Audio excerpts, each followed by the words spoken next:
Hello my dear follower, मैं महादेवी रूपानंद। तो आज का जो अध्याय है 9वां अध्याय है विंध्येश्वर संहिता श्री शिव महापुराण गीता प्रेस। ठीक है, और मैं आप लोगों को 8वां अध्याय तक पढ़कर सुना दी थी विंध्येश्वर संहिता का, और अब मैं 9वां अध्याय शुरू कर रही हूँ। तो सभी लोग कमेंट बॉक्स में ओम नमः शिवाय जरूर लिखेंगे। तो महेश्वर का ब्रह्मा और विष्णु को अपने निष्कल और सकल स्वरूप का परिचय देते हुए लिंग पूजन का महत्व बताना। नंदिकेश्वर बोले, वे दोनों ब्रह्मा और विष्णु भगवान शंकर को प्रणाम करके दोनों हाथ जोड़कर उनके दाएं बाएं भाग में चुपचाप खड़े हो गए। फिर उन्होंने वहां साक्षात प्रकट पूजनीय महादेव जी को कुटुंब सहित श्रेष्ठ आसन पर स्थापित करके पवित्र पुरुष वस्तुओं द्वारा उनका पूजन किया। दीर्घ काल तक अविकृत भाव से सुशिस्त रहने वाली वस्तुओं को पुरुष वस्तु कहते हैं, और अल्प काल तक ही टिकने वाली वस्तुएं प्रकृति वस्तु कहलाती है। इस तरह वस्तु के ये दो भेद जानने चाहिए।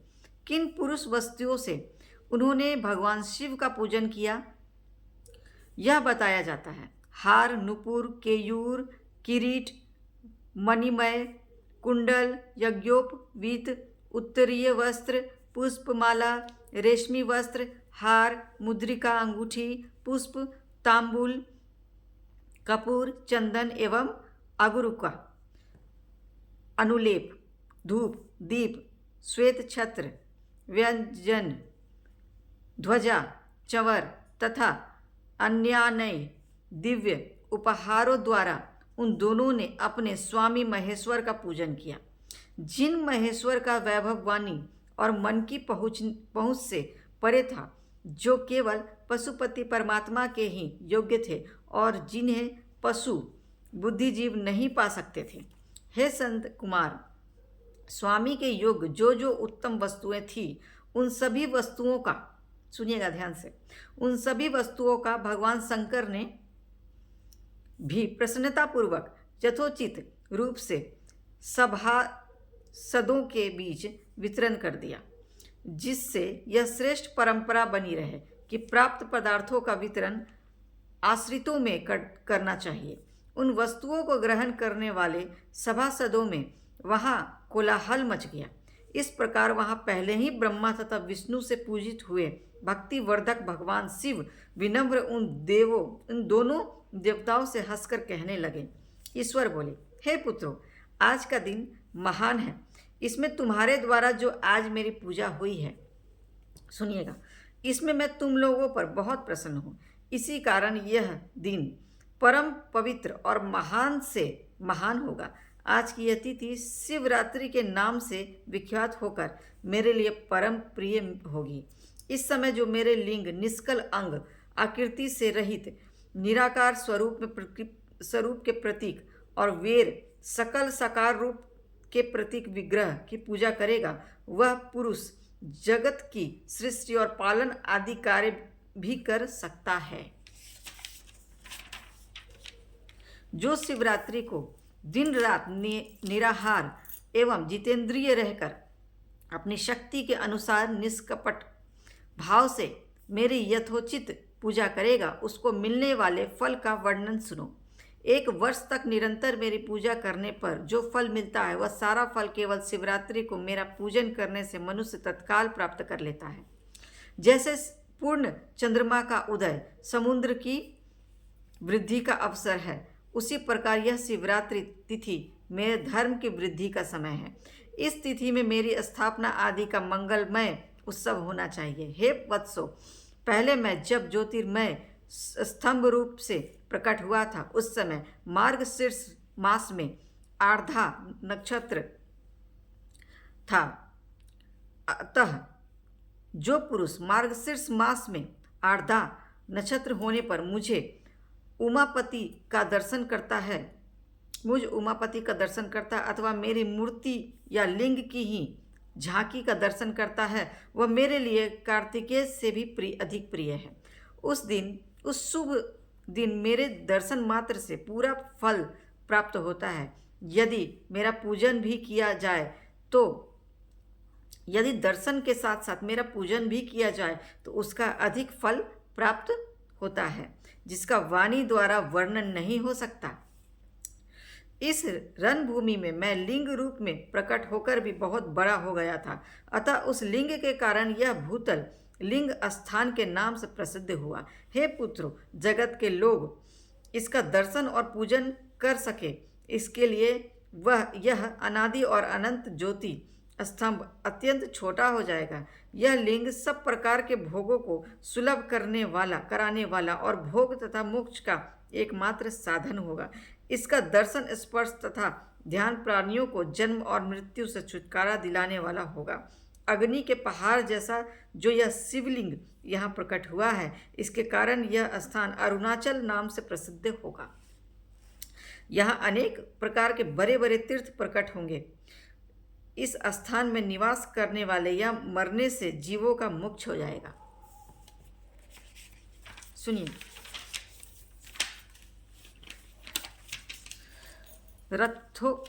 रथोत्सववादी के आयोजन से यह सर्वत्र अनेक लोग कल्याणकारी रूप से निवास करेंगे।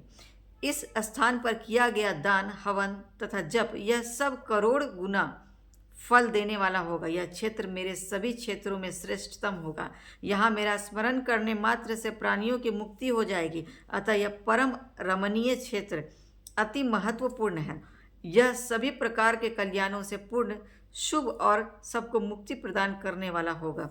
इस लिंग में मुझ लिंगेश्वर की अर्चना करके मनुष्य सालोक्य, सारूप्य, शास्त्रीय और सायुज्य इन पांचों प्रकार की मुक्तियों का अधिकार प्राप्त कर लेगा। आप लोगों को भी शीघ्र ही सभी मनोवांछित फल प्राप्त होंगे। नंदिकेश्वर बोले, इस प्रकार विनम्र ब्रह्मा तथा विष्णु पर अनुग्रह करके भगवान शंकर ने उनके जो सैन्य दल परस्पर युद्ध में मारे गए थे, उन्हें अपनी अमृत वर्षिणी शक्ति से जीवित कर दिया। उन दोनों ब्रह्मा और विष्णु की मूढ़ता और पारस्परिक वैर को मिटाने के लिए भगवान शंकर उन दोनों से कहने लगे, मेरे दो रूप हैं, सकल और निष्कल। दूसरे किसी के ऐसे रूप नहीं हैं, अतः मेरे अतिरिक्त अन्य सब अनिश्वर हैं। हे पुत्रों, पहले मैं स्तंभ रूप में प्रकट हुआ, फिर आप अपने साक्षात रूप से ब्रह्मा भाव मेरा निष्कल रूप में और महेश्वर भाव सकल रूप है। ये दोनों मेरे ही सिद्ध रूप है, मेरे अतिरिक्त किसी दूसरे के नहीं है। इस कारण तुम दोनों का अथवा अन्य किसी का भी ईश्वर तत्व कभी नहीं है। अज्ञान के कारण तुम दोनों को जो यह ईश्वर तत्व का आश्चर्यजनक अभिमान उत्पन्न हुआ था, उसे दूर करने के लिए ही मैं रणभूमि में प्रकट हुआ हूँ। उस अपने अभिमान को छोड़ दो और मुझ परमेश्वर में अपनी बुद्धि स्थिर करो। मेरे अनुग्रह से ही सभी लोकों का सब कुछ प्रकाशित होता है। इस गुण ब्रह्मा तत्व को तुम्हारे प्रति प्रेम होने के कारण ही मैं बता रहा हूँ।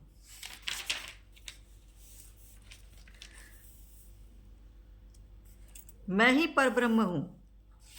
कल, सगुण और अकल, निर्गुण, ये दोनों मेरे ही स्वरूप है। मेरा स्वरूप ब्रह्मा होने के कारण मैं ईश्वर भी हूँ। मेरा स्वरूप ब्रह्म रूप होने के कारण मैं ईश्वर भी हूँ। जीवों पर अनुग्रह आदि करना मेरा कार्य है। हे ब्रह्मा और केशव, सबसे बृहत् और जगत की वृद्धि करने वाला होने के कारण मैं ब्रह्मा हूँ। हे पुत्रों, सर्वत्र समस्त रूप में से स्थित और व्यापक होने से मैं ही सबका आत्मा हूँ। अन्य सभी जीव अनात्म